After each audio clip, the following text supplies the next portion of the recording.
Everyone, welcome back to our channel. In today's video, I'm going to show you how to convert JPG to PDF in mobile. So let's get into the video. If you have already located your PDF file in your phone, then go to your Chrome browser.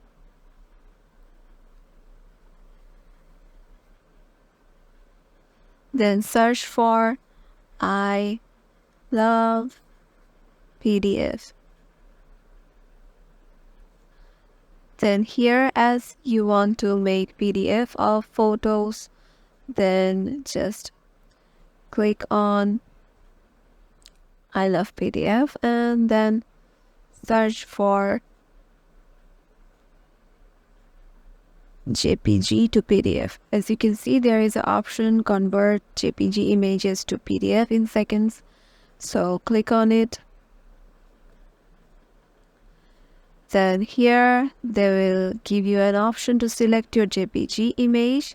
You just have to tap on it and insert your image, and it will convert your image into a PDF file.